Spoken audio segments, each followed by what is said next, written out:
Quando eravamo piccoli mi ricordo che ci mettevamo in terrazza con i cugini, con gli amici così e cominciavamo a fare le classifiche. L'auto più lussuosa, l'auto più lunga, l'auto più bella, l'auto più veloce e l'Alfetta era sempre prima in tutte le classifiche da parte di tutti noi.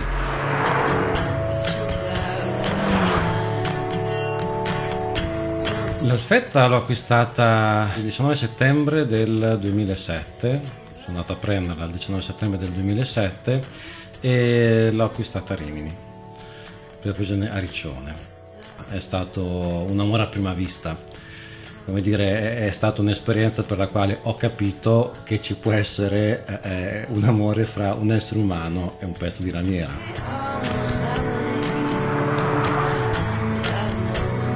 È un'automobile fondamentalmente dalle doti sportive che ha una grande stabilità. È un'automobile che in curva si piega perché è morbida, perché è un'automobile da famiglia, quindi ha una tenuta di strada spiccata, ha un'ottima stabilità e un'ottima frenatura. Fare le curve con l'Alfetta è un po' disegnare una curva come un compasso. È perfetta, non c'è bisogno di grandi correzioni, tu basta che la imposti e ti entra in curva anche a grande velocità, non cede.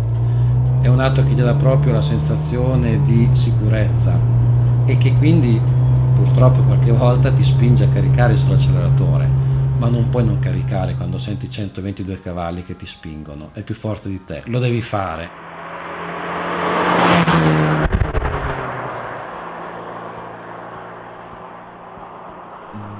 La cosa bella è che le sensazioni vengono fuori da più cose, ovviamente dal tuo intorno, ma anche dalla macchina stessa, dal rumore del motore, dalla meccanica, dalle ottime doti di guidabilità. E la cosa bella è che siamo in un periodo ancora, quello degli anni 70, in cui le automobili sono, come dire, entità tecnologiche che si fanno gestire dall'uomo. E così la differenza che c'è fra guidare l'Alfetta oggi e una macchina moderna di oggi. L'Alfetta la gestisci te. Quindi è una sensazione di domare quella che è la tecnologia e tu non sei più invaso in modo passivo dalla tecnologia che gestisce quello che tu vuoi fare.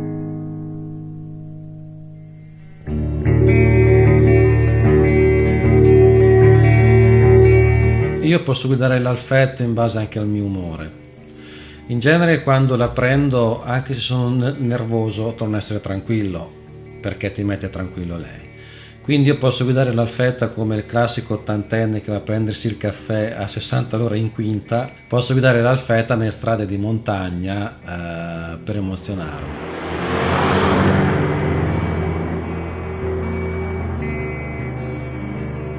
L'Alfetta nella cultura italiana è stata un modello dirompente, è stato un concentrato di innovazione tecnica e anche di stile, una berlina che riuscisse ad emozionare le persone, le quali nonostante la crisi comunque erano spinte a fare questo acquisto.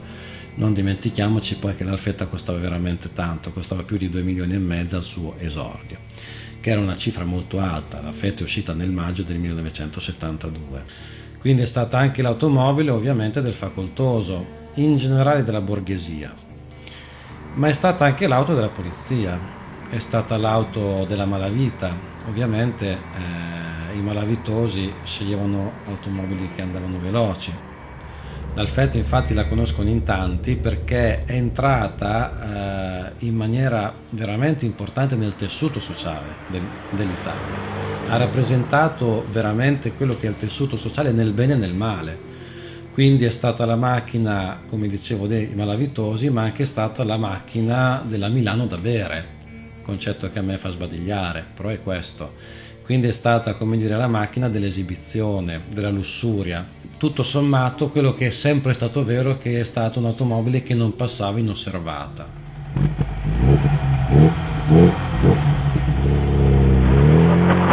E anche il solo rumore, come dicevo prima, è molto particolare, è un rombo caratteristico, il rombo del Galbero Alfa Romeo, è un rombo che ha fatto sognare più generazioni proprio perché lo riconosci da lontano. L'Alfetta è divertente anche all'accensione perché quando è fredda parte subito, quando è calda ci mette un po' per partire, fa un po' di bizze, ma deve farlo così, cioè non sarebbe l'Alfetta.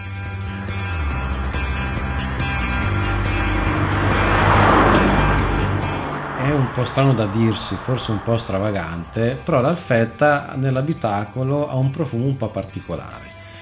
E io questa automobile qui fondamentalmente la respiro, cioè la sento mia proprio da un punto di vista molto spirituale e anche abbastanza, come dire, poco usuale parlare di spiritualità con diciamo dei pezzi di lamiera, con della meccanica, però fondamentalmente la magia è la magia che fa in modo per cui le persone si attaccano fortemente alle cose e quindi in questo caso alle auto. Immagino insomma che cosa poteva essere stata questa automobile nel periodo in cui è stata, quindi quanto poteva essere ammirata, che simbolo può essere stato per l'Italia degli anni 70, quanto si potevano sentire fortunati e fighi quelli che la possedevano in quel periodo. Quindi in un certo qual modo cerco di rivivere un mondo che per me è in bianco e nero perché ho vissuto solamente attraverso le immagini della televisione. Quindi una vita non vissuta che è bella proprio perché non è vissuta e tu te la crei attraverso un'auto storica.